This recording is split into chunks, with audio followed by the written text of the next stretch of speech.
One of the biggest mistakes I see homeowners make is deciding whether to renovate or build new before they've had an experienced designer evaluate the house.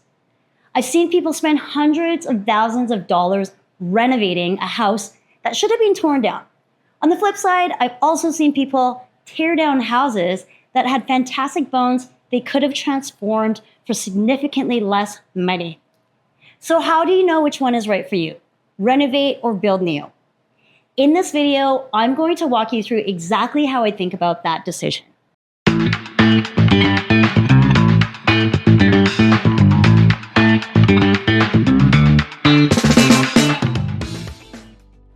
Hey everyone, I'm Kathy Yuen, founder and president of Phase One Design.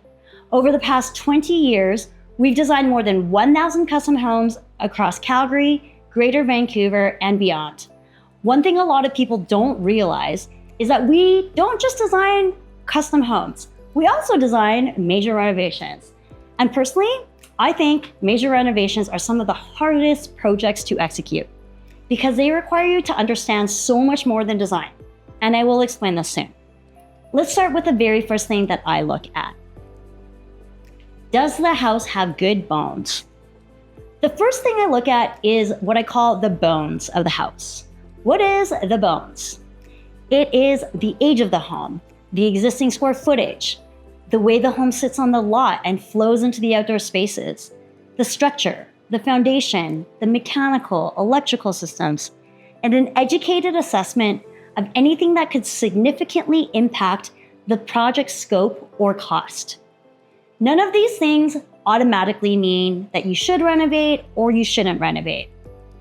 At first, they simply just help me understand what we're working with and where your budget is likely going to be spent. If the house has good bones, it could be a good candidate for a renovation. And if it doesn't have good bones, you may be spending money unnecessarily to create these good bones. Do you actually need an addition? One of my favorite things to do on a renovation is finding hidden square footage that clients didn't know they already had. So often when the space is already there, it's just not being used efficiently. Sometimes all it takes is a better floor plan, not necessarily by adding square footage. That can save hundreds of thousands of dollars for you just by eliminating the need for an addition. Now, if we do decide an addition makes sense, it needs to be a very strategic decision. I personally don't believe in just adding square footage just for the sake of adding square footage. Sometimes an addition can be a small bump out, and sometimes it's an entire second floor. Every project is slightly different. From a structural engineering standpoint, some additions are much more efficient than others. So you need to really look out for where exactly you are going to add the addition. An addition in a different part of the home versus another different part of your home can save you tens of thousands of dollars because the structural tie-in is much simpler. So that's why I always like to look at the structure before deciding where an addition should go, not just where we would like it to go. Bylaws are another important consideration. Before you decide to add on to a home, you really need to make sure it's actually permitted. In fact, if you're buying a house with the intention of renovating, I would highly recommend understanding the bylaws before you even purchase the property. It can save you from some very expensive surprises later. More on permits later. Know that renovations are more complex. Okay, so this point is really about setting your expectations properly. One thing that surprises a lot of homeowners is that a major renovation is actually usually more technically complex than designing and building a brand new custom home.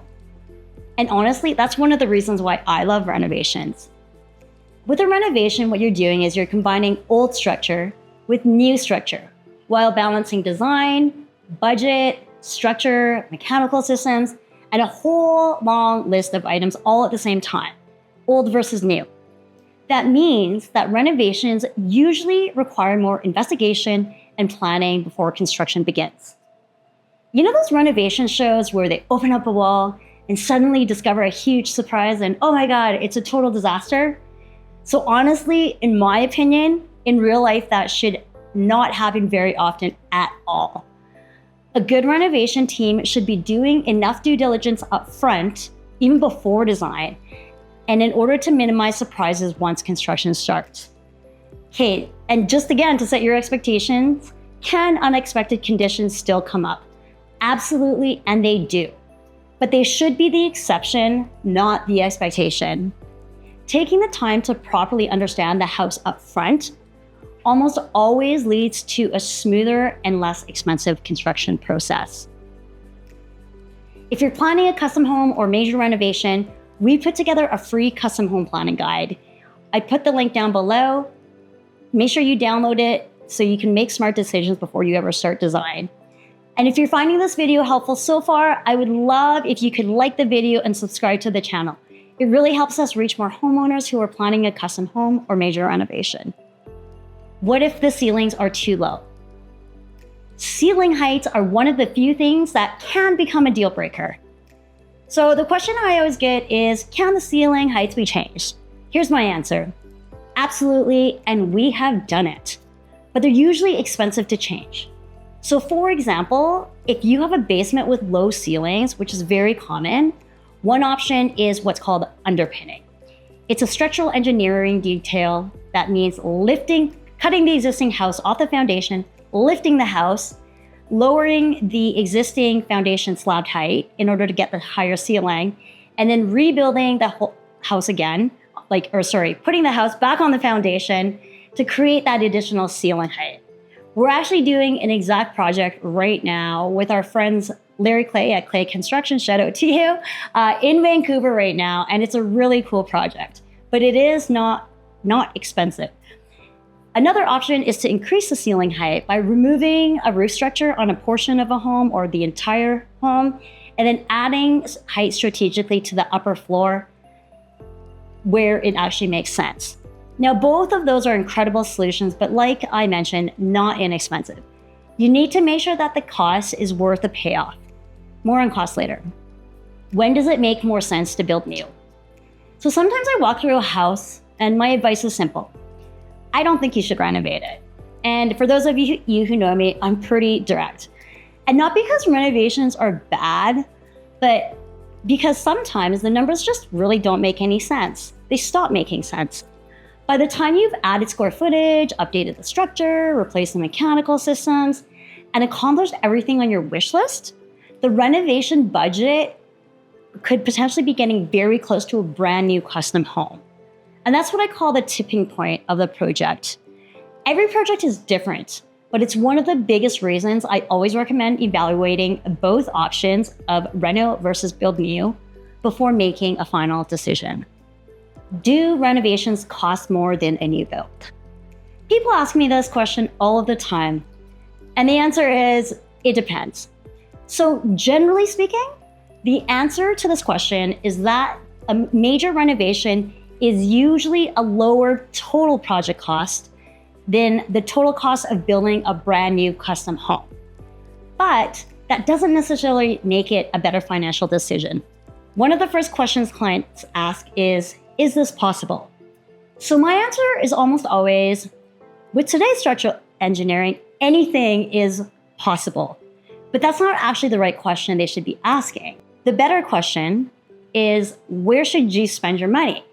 You can spend an unlimited amount on a renovation. The goal isn't to do everything you can, it's to invest your budget where it'll have the biggest impact on the way that you live. Every renovation is different, which is why I never assume renovating is automatically cheaper than building new. Every project deserves its own analysis. What about permits? So permits should also play a role in your decision-making process. Some renovations require a relatively straightforward permit, and others become significant enough that they're essentially treated like a new house. I'm going to give you a few examples. So in Calgary, once a renovation reaches a certain stage and a certain large scope, it can trigger additional requirements, like doing service upgrades from the street, which can actually cost tens of thousands of dollars to the budget because the city of Calgary will now assess that particular project as a new home build versus a renovation, even though in your mind it's a renovation. On the flip side, renovating can sometimes preserve development rights that you may lose with a new build. So in some municipalities, renovating also allows you to keep floor area that wouldn't be permitted under today's bylaws. And in other municipalities, if you're renovating, the municipality will actually allow you to add additional square footage that you wouldn't otherwise be able to add if you were building new. So there is some perks of doing a renovation in some cases. But again, every project is different. And that's why I always recommend understanding the bylaw implications before starting a project. Again, none of these are deal breakers. They're simply things you want to understand early so you can make an informed decision. Can a renovation look like a brand new house? Okay, so here's where I get super opinionated about renovations. A great renovation should never look like a renovation. If someone walks into your home and immediately says, "Oh, this must be the new part," then someone missed the mark on your renovation. I call these Frankenstein homes. They're the homes where there's a little bit of old, a little bit of new, there's different roof lines, different window styles, and so much going on, and everything feels patched together. You definitely do not want that. I think that's one of the biggest mistakes that you can make on a renovation. So if you're doing a renovation, you need to make sure you're actually doing it correctly. When we're doing a major renovation, my goal is that when it's finished, people genuinely can't tell what was original and what was added.